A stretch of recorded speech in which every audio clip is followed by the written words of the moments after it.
Glória a Deus, queridos irmãos, maravilha estarmos na presença do Senhor, crescendo na graça e no conhecimento do Senhor. A minha Bíblia está aqui aberta em Marcos, capítulo 16, versículo 17. E esses sinais hão de acompanhar ou seguirão aqueles que creem. Em meu nome expelirão demônios, falarão novas línguas, pegarão em serpentes e se alguma coisa mortífera beberem, não lhes fará mal. E imporão a mão sobre os enfermos e eles ficarão curados. Amados, muitas pessoas podem, ao ler esse texto, ver claramente que esses sinais seguirão. Não é nós que vamos seguir os sinais, mas sim os sinais que vão seguir uma vida de fé genuína. Você pode ver que em Efésios capítulo 2, versículo 8 diz que nós somos salvos pela graça, através da fé, não das obras, diz em Efésios 2,9. Já em Efésios 2,10 diz que nós somos salvos para as boas obras. Portanto, as boas obras são o efeito, são a evidência de que estamos com uma fé salvífica. Para comparar a fé morta, a fé religiosa, da fé genuína, vemos que a fé do Senhor Jesus Cristo, ela é uma fé que produz efeito e impactava aquela geração religiosa, pois eles viam que Jesus falava com autoridade. E ele disse em João 14,12: quem crer em mim fará as mesmas obras e fará maiores, porque vou para meu Pai. Portanto, vemos que há uma fé verdadeira e uma fé falsa. 2 Coríntios 4,13 diz que nós temos esse espírito de fé, por isto falamos. Então a fé verdadeira se transforma em atos proféticos, em palavras e atitudes. A fé morta, ela não tem obras. Vemos que a fé genuína, ela é a presença do Espírito nos ensinando, nos guiando. Em 2 Timóteo 1,7 diz que Deus nos deu o espírito de amor, de moderação. Sim, um espírito de fé e não de medo. O que nós estamos vendo claramente é que a graça é a presença. O Espírito Santo vem habitar em nós, coloca em nós novo gemido.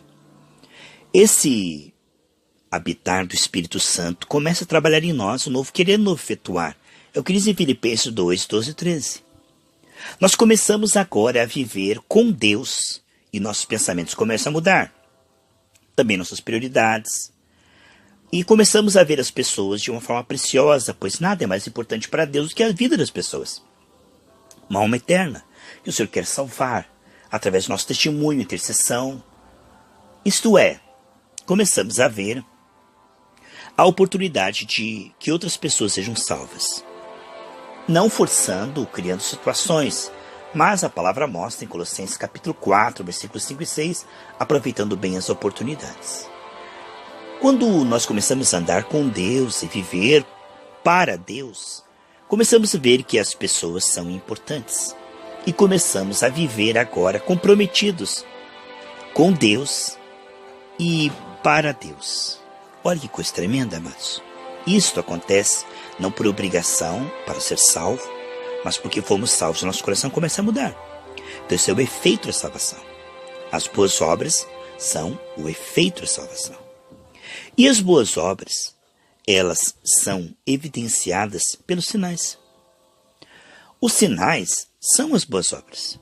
Ora, que boas obras que não curam enfermos, não libertam os cativos, não consolam os tristes, não prega o arrependimento e a salvação. E também não ensina as pessoas a largarem o mundanismo, a carnalidade e viverem para Deus em santidade pela graça. Que boas obras são essas que deixam as pessoas cativas ainda dos efeitos da queda e ainda na nova natureza agora não ajudam os outros a saírem da escravidão de Adão? Não é boas obras. Então as boas obras são espirituais. Não é só dar pão ao faminto, mas sim pôr as mãos sobre as pessoas e elas ficarem cheias do Espírito Santo e falarem em linguagens celestiais. Vemos então que os sinais das boas obras são a mesma coisa. Portanto, as boas obras são efeito da salvação e não condição para ser salvo. Os sinais são o efeito de uma fé verdadeira. Assim, as boas obras e os sinais são o resultado de uma fé verdadeira da operação da graça. A fé verdadeira vai dar liberdade para a graça produzir mudanças dentro de nós. A fé verdadeira vai nos levar, a renunciar à impiedade, o pecado, o mundanismo e a nos entregar para Deus. A fé verdadeira nos levará a ter um relacionamento com o Senhor, com a palavra, com pessoas cheias do Espírito Santo. A fé verdadeira que vem pela presença do Senhor em nossos corações nos levará a ver a vida como aqui missionária. Sim, como mensageiros celestiais, embaixadores celestiais.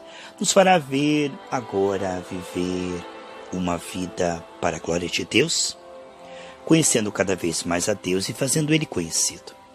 Portanto, a fé verdadeira nos levará a atitudes de fé, a fruto. A fé verdadeira nos levará à agenda de Deus, a realmente ajudar pessoas. A fé verdadeira nos levará não somente a nos alimentar de graça e renovarmos a nossa mente, transformar a nossa vida, ver realmente a mudança em nossa vida, mas também a ajudar outras pessoas. Veja como essas coisas estão intrinsecamente ligadas. Fé e fruto. Salvação e santificação é como dois lados da mesma moeda. A fé genuína nos levará a uma santificação. A fé verdadeira nos levará a frutos. A fé verdadeira nos levará a ver sinais que são evidências da fé verdadeira. É impossível que haja fé verdadeira e não haja obras. É impossível que haja fé verdadeira e não haja sinais. Os sinais acompanham, eles testificam, eles demonstram que realmente o espírito de fé está em nós. De forma que nós não temos que agora correr atrás dos sinais ou produzir sinais de forma precoce. É por níveis. Romanos 14, 23 diz que tudo que não é de fé é pecado.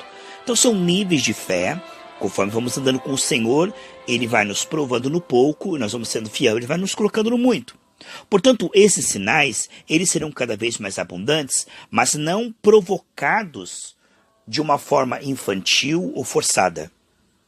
Não com cobrança de comportamento ou de maneira obrigatória, mas são apenas o fruto de uma árvore que está ligada na raiz, que é o Senhor. É a natureza da árvore que faz com que ela produza fruto. Jesus disse, se você permanecer em mim, João 15,5, você vai dar muito fruto. Então, esses sinais são frutos, são evidências, são o resultado de uma fé verdadeira. De forma que o problema não é produzir os sinais. Se os sinais não existem, não é provocá-los ou forçá-los. Nem se cobrar pelos sinais. Se não há sinais, é porque não há fé. Então a questão é a raiz, não é o fruto. Se não há sinais, é porque não há fé genuína. Se não há fé genuína, porque não recebeu o Espírito correto. Porque precisa começar do começo.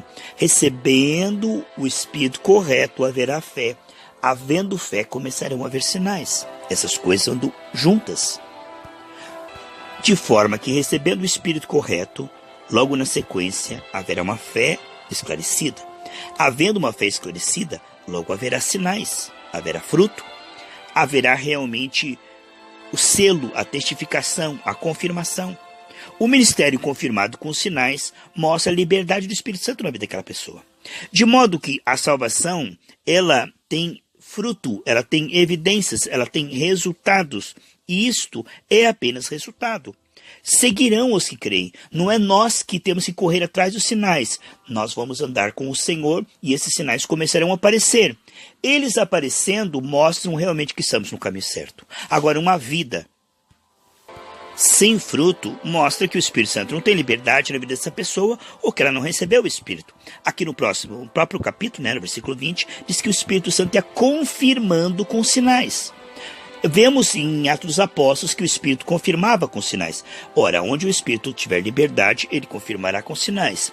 Se ele não está confirmando com sinais, ou é a imaturidade da pessoa, ou ainda ela precisa esclarecer mais a fé, nutrir mais a fé, ou ela precisa de mais tempo na presença do Senhor, ou ela não recebeu esse Espírito ainda. Ou ela não tem uma fé genuína, ou ela realmente não se entregou ao Senhor.